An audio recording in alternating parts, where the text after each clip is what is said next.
नमस्कार। आतंकी पुन्नू की धमकी, उड़ा दूंगा महाकुंभ। समाचार विस्तार से। खालिस्तानी आतंकी पुन्नू की धमकी के बाद महाकुंभ में खुफिया तंत्र का विस्तार किया गया है। महाकुंभ मेले में सिविल वर्दी में लगभग 700 से अधिक पुलिसकर्मियों का खुफिया तंत्र रहेगा। यह तंत्र मेले में आने वाले सभी लोगों पर विशेष ध्यान रखेगा, साथ ही संदिग्धों का इनपुट भी जुटाएगा। इसके लिए महाकुंभ पुलिस खाका तैयार कर रही है। इनमें एटीएस, LIU, इंटेलिजेंस ब्यूरो, थाना पुलिस समेत अन्य विंग के पुलिसकर्मी तैनात रहेंगे। हाल ही में आतंकी पुन्नू की धमकी के बाद ADG law and order Amitabh Yash ने महाकुंभ मेला क्षेत्र का दौरा कर सुरक्षा व्यवस्था की समीक्षा की थी। सूत्रों के मुताबिक पूरे मेला क्षेत्र में खुफिया तंत्र को मजबूत करने के लिए पुलिस विभाग की ओर से खाका खींचा गया है। इसे देखते हुए LIU, ATS समेत अन्य विंग के पुलिसकर्मियों की संख्या बढ़ाई गई है। इसमें महिला पुलिसकर्मियों को भी रखा गया है। यह खुफिया तंत्र मेले में आने वाले हर एक व्यक्ति पर नजर रखेगा। आपको बता दें कि खालिस्तानी आतंकी पुन्नू के धमकी के पहले ही पुलिस विभाग की ओर से महाकुंभ में तैनात होने वाले पुलिसकर्मियों का रोस्टर जारी कर दिया गया था, लेकिन अब इसमें बदलाव कर और भी पुलिसकर्मियों की ड्यूटी लगाई गई है। वहीं खुफिया तंत्र में 50 से अधिक महिला पुलिसकर्मियों की तैनाती की गई है। सैकड़ों की संख्या में तैनात खुफिया पुलिसकर्मियों में 50 से अधिक महिला पुलिसकर्मियों को भी शामिल किया गया है। ये खुफिया पुलिसकर्मी गुपचुप तरीके से संदिग्धों के बारे में पता लगाएंगे। अगर कोई इनके रडार पर आता है तो अपनी अपनी रिपोर्ट उच्च अधिकारियों को भेजेंगे। इसके बाद संबंधी पर कार्रवाई होगी। बता दें कि इनको देखकर कोई भी पता नहीं लगा सकेगा कि ये लोग पुलिस विभाग से संबंध हैं। ड्रोन, एंटी ड्रोन और टेडर ड्रोन से भी चेकिंग किया जाएगा। SSP मेला राजेश द्विवेदी ने बताया कि सुरक्षा के मद्देनजर जवानों को चौकन्ना किया गया है। मेला क्षेत्र में जगह जगह पुलिस की तैनाती रहेगी। गलत इरादों से यहाँ कोई प्रवेश नहीं कर सकेगा। इसके लिए जिला प्रवेश के दौरान हर एक व्यक्ति की चेकिंग का इंतजाम किया गया है। सबसे जरूरी बात यह है कि संदिग्ध परिस्थितियों पर नजर रखने के लिए खुफिया दस्ते तैनात कर दिए गए हैं। 3 स्तरीय चेकिंग के बाद ही मेला क्षेत्र में प्रवेश मिलेगा। इसके अलावा ड्रोन, एंटी ड्रोन और डेथर ड्रोन अपने स्तर पर अलग अलग मोर्चे पर तैनात किए गए हैं। देश विदेश से आने वाले श्रद्धालुओं के लिए विशेष इंतजाम किया गया है। खालिस्तानी आतंकी है पन्नू, उसने धमकी दी है महाकुंभ मेले में तीनों शाही स्नानों पे आतंकी घटनाओं को अंजाम देने की, और सिख फॉर जस्टिस के नाम पे उसने धमकी दी है, अंतिम महाकुंभ करने की धमकी दी है। क्या कहेंगे? देखिए, मैं आपके माध्यम से कहना चाहता हूँ कि ये पन्नू नाम का जो आतंकी है ये बहुत ही डरपोक है। हमारी भाषा में जो कहते हैं गीदड़ भभकी से हिंदुस्तान डरने वाला नहीं है। मैं तो भारत सरकार से, उत्तर प्रदेश सरकार से मांग करता हूं कि पूरे भारत में जहां कहीं भी ये आतंकी मिले उनको जड़ से ख़त्म करना है हमको। पन्नू, अगर तुम्हारे में हिम्मत है तो तुम हिंदुस्तान आकर के दिखा, आमने सामने बात करके दिखा। तुम्हें सिख का पता नहीं है कि सिख हमारे सनातनी है। सिख और शिष्य में कोई अंतर नहीं है। तुम भोले भाले हमारे भक्तों को, हमारे शिष्यों को सिख धर्म का वास्ता देकर ठग रहे हो। तुम्हें पता है ग्रंथ साहब को किसने लिखा, किसकी बानी है? उन महान गुरुओं ने पूरे सनातन के लिए अपनी कुर्बानी दी। तुम क्या कर सकते हो? मौत के सौदागर बनना चाहते हो और खुद मौत से डरकर रण छोड़कर बाहर बैठा है। तुम हिंदुस्तान में आकर के बात कर, तेरी क्या औकात है? बड़े बड़े तेरे से साम्राज्यशाली मुगल वो हमारे कुंभ मेले को नहीं कुछ बिगाड़ सके, एक रोम नहीं उखाड़ सका। तुम क्या करेगा? तेरे में हिम्मत है तो आकर के दिखा। पूरा संत समाज भक्तों को तो पास में अपनी सेना में रखेंगे, आगे सेना नायक में संत रहेगा, उससे तुम मुकाबला करके दिखा। बेवकूफ़ आदमी, बाहर से आकर के जहाँ का खाना खाया उसी की थाली में छेद कर रहा है। कहाँ तेरी पैदाइश हुई है? उस पैदाइश को भी तुम है जो मिट्टी में मिला रहा है। पन्नू तुम समझ जा, उस परमात्मा का अगर दंड पड़ेगा, लठ पड़ेगा तो तू कहीं का न रहेगा, मिट्टी में मिल जाएगा। जिसने भी धर्म के प्रति आघात किया है उसको मिट्टी में मिला दिया गया है। ये भारत कमज़ोर नहीं है, आज तो भारत हमारा चांद पे जा रहा है। आज भारत के नौजवान, बच्चे, बूढ़े सभी धर्म के प्रति जागृत है, जिससे डर करके कई लोग थोड़े संगठन आतंकी अराजकता का रूप लेकर भारत को डराओगे, भारत को हिलाओगे, सनातन को हिलाओगे। तुम्हारी औकात क्या है? कुछ भी औकात नहीं है। तो चला आ यहाँ पे, मैं कुंभ मेले में तेरे को बुलाता हूँ, चैलेंज करता हूँ, तू आ करके दिखा यहाँ पे। मैं भारतवर्ष के हमारे माननीय प्रधानमंत्री जी महाराज, हमारे पूज्य सम्राट योगी जी महाराज, गोरखनाथ जी से तुम बड़ा नहीं है।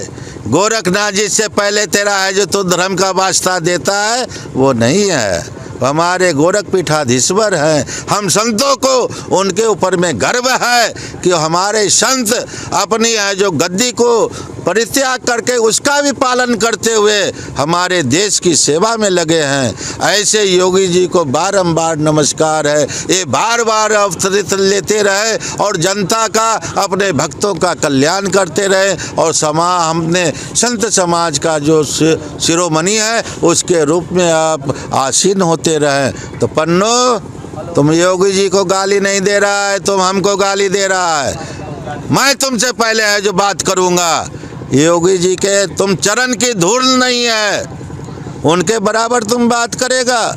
मोदी जी के तुम चरण की धूल नहीं है, तुम उनकी बात करेगा। जिन्होंने आज विश्व में सनातन का डंका बजाया है, सनातन धर्म का ध्वजा फहराया है, जिन्होंने सनातन धर्म का योग के रूप में, रामायण के रूप में, गीता के रूप में, गुरु ग्रंथ साहिब जी के रूप में उन्होंने है जो पूरे भारत में विश्व की सनातन का डंका बजाया है। तुम्हारी औकात क्या है? तुम क्या है जो इस तरह का उटपटांग बोलता है? तुम आओ यहाँ पे, अगर तेरे में थोड़ी सी भी लानत है तो भारत की धरती पे कदम रख करके दिखा।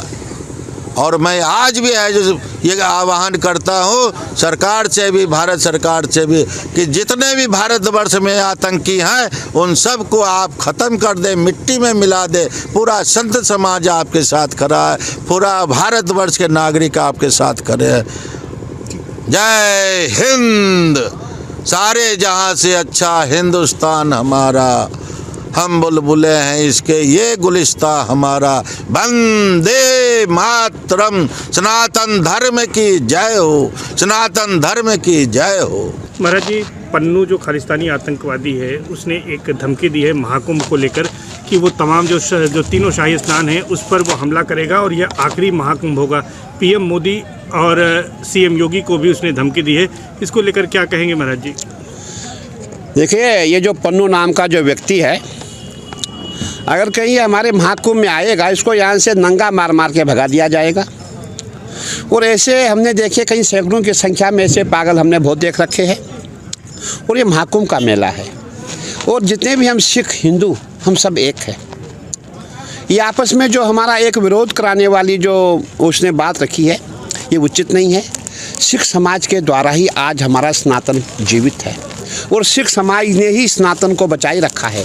आपने देखा होगा उनके वहाँ नैंग और हमारे यहाँ नागा दोनों एक ही है, दोनों सनातन के सैनिक है। और इन पागलों को हम ज़्यादा सीरियस नहीं लेते हैं और ये बहुत पागल व्यक्ति है। अगर कहीं ये कुंभ के मेले में आएगा, इसको यहाँ से नंगा मार मार के भगा दिया जाएगा। ये कभी बाद में हिंदुस्तान में वापस ही नहीं आएगा। इसलिए मैं समझता हूँ इस विषय को ज़्यादा उठाना ठीक नहीं है, इसको टीआरपी देना उचित नहीं है, क्योंकि ये हमेशा ऐसी भाषा का प्रयोग करता है जिससे देश में ऐसा विरोध पैदा हो जाए, ऐसा विवाद पैदा हो जाए। पंजाब, क्योंकि ये जो है हमेशा इसका प्रयास रहा है सनातन पे हमला करना। अब जो हमारे पंजाबी भाई है, जो हम सिख भाई है, आपने ये भी देखा होगा हमारे यहाँ 3 अखाड़े पंजाब से है, जो सिखों के अखाड़े है, सबसे बड़े बड़े अखाड़े, बड़ा अखाड़ा उदासी है, नया अखाड़ा उदासी है, निर्मल अखाड़ा है हमारे यहाँ, बड़े बड़े अखाड़े हमारे यहाँ, जो साधु संत हमारे बड़े सिद्ध पशु में रहते हैं। और ऐसे उग्रवादी को हम सीरियस नहीं लेते हैं, इसलिए इसके बारे में मैं समझता हूँ ज़्यादा इसको प्रचार प्रसार करना उचित नहीं। सुरक्षा एजेंसियां अलर्ट हैं, इस पे निपट लेंगी, आपको क्या? मैं ये कहना चाहूँगा, अगर कहीं ये प्रयागराज मेले में आएगा, इसको हमारे नागा ऐसे मारेंगे, ये जीवन में याद रखेगा और ये कभी हिंदुस्तान में लौट के नहीं आएगा। ऐसे लोग, ये तो पागल लोग होते हैं, इनका काम ही है TRP लेना। इनका काम है जब भी कोई पर्व होता है, कोई ऐसा मेला होता है, कोई भी ऐसा बड़ा फंक्शन होता है, उस समय ये ऐसे बयान देते रहते हैं। इनको हम ज़्यादा सीरियस नहीं लेंगे। प्रतीक चिन्ह है वो मस्जिदों में सनातनियों को नहीं देखने चाहिए, इससे सांप्रदायिक सौहार्द बिगड़ रहा है, क्या कहेंगे? देखिए, मोहन भागवत जी हमारे सनातन के बहुत बड़े स्तंभ हैं। मैं ये कहना चाहूँगा, जो दिल पे बीतती है खबर तुझको क्या नासा, कुछ हमसे सुना होता फिर तूने कहा होता। कहने का तात्पर्य है, जब हम हिंदू, जब हम सनातनी, जितने हम संत महात्मा है, जब हम प्रचार प्रसार करने जाते हैं, जब हम देखते हैं कि हमारे मंदिर को मस्जिद बनाया गया है, तो हम बर्दाश्त कैसे करें?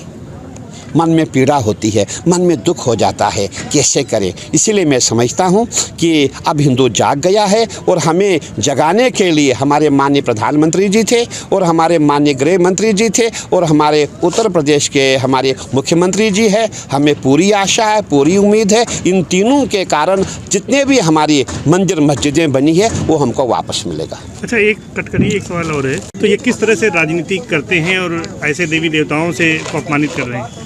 देखिए, केजरीवाल जी क्या है पूरा हिंदुस्तान जानता है। याद होगा जब चुनाव था, उन्होंने कहा था मैं अपनी अल्टो में ही अपने जो CM हाउस है वहाँ जाऊँगा, अपने जो बच्चे उसके हैं बच्चों को मैं सरकारी स्कूल में एजुकेशन दूँगा। और बाद में उसी मुख्यमंत्री जी ने क्या किया, 8.5 लाख का टॉयलेट लिया, करोड़ों रुपए के टॉयलेट उनके CM हाउस में थे, कहीं लाखों के पर्दे उनके वहाँ थे। तो मैं समझता हूँ कि हमारे जो केजरीवाल है उनका अंत होने वाला है। पूरा जितना हमारे दिल्ली की जनता है सब ने उनको देख लिया है कितने झूठे व्यक्ति है। अब कहते हैं lie has no leg to stand, झूठ के पाँव नहीं होते। झूठ उनका 2 बार चल गया, अब तीसरी बार उनका झूठ नहीं चलेगा। इसीलिए बहुत जल्दी उनका सफाया होने वाला है और जो जो उनके साथ जाएंगे वो सब साफ हो जाएंगे। पोस्टर लगा है, जिस तरह से लोकसभा चुनाव में CM योगी आदित्यनाथ ने कहा था बटोगे कटोगे, PM मोदी ने कहा था एक है सेफ है, उसी को बढ़ाते हुए सनातन धर्म के सबसे बड़े इस आयोजन में कि अगर डरेंगे तो मरेंगे, और ये नरेंद्राचार्य जी हैं, उन्होंने ये पोस्टर लगाया है जगह जगह मेले में, क्या संदेश है इससे? देखिए, हमारे शंकराचार्य जी है, मैं ये कहना चाहूँगा बहुत सही लिखा हुआ है, डरेंगे तो मरेंगे। और आज तक हम और हमारे पूर्वज डरते ही आए। आज आप जो मंदिरों की मस्जिदें बनी है, हम लोग डर गए थे और आज भी हम डर रहे हैं। और हमारे बड़े बड़े लोग हमें डराना चाहते हैं, लेकिन अब हम जितने भी साधु संत हैं, जितने नागा है, जितने सनातनी है, अब कोई डरने वाला नहीं है। जब से हमारे माननीय प्रधानमंत्री जी आए हैं, पूरा हिंदू जाग चुका है और अब हिंदू जो है डरने वाला नहीं है। जितने भी हमारे मंदिर है, जहाँ जहाँ मस्जिद बनेगी वहाँ वो वापस हिंदू को चाहिए और बहुत जल्दी चाहिए, क्योंकि जब तक हमारे माननीय प्रधानमंत्री जी है, सभी जितने हिंदू है सबके मन में यही है कि जब तक हमारे प्रधानमंत्री जी है तभी हमारा जो है सनातन सुरक्षित है। और इसीलिए हमें आगे भी चल कर के सबको एक होना पड़ेगा, सभी सनातनी एक हो जाएंगे, तभी जा कर के हम आगे ऐसा न हो कि हमारे जो मंदिर है वो मस्जिद ना बने, ये प्रयास किया जाएगा। और हम बहुत डर चुके हैं, आज हमें दुख होता है। हमारे कुछ लोगों ने कहा, मुझे उनको देख के एक शेर याद आ गया, जो दिल पे गुजरती है खबर तुझको क्या नासा, कुछ हमसे सुना होता फिर आपने कहा होता। कहने का तात्पर्य है कि जब हम देखते हैं हमारे मंदिर को मस्जिद बनाया गया है, हमारे दिल पे क्या बीतती हम जानते हैं। हमें ऐसा लगता है इस पूरे जो ये ढांचा बनाया गया इसको हम राम मंदिर की तरह उखाड़ दें। याद है ना आपको राम मंदिर का जो ढांचा था, जब हमारे बड़े बड़े योद्धा उसके ऊपर से चढ़े तोड़ दिया गया था। ऐसा प्रतीत होता है, ऐसा लग रहा है कि हमारे जितने सनातनी सभी हिंदू में अब ऐसा जज्बा आ गया है कि अब किसी भी हम मंदिर को मस्जिद नहीं बनने देंगे और जो मस्जिद बनी है मंदिरों की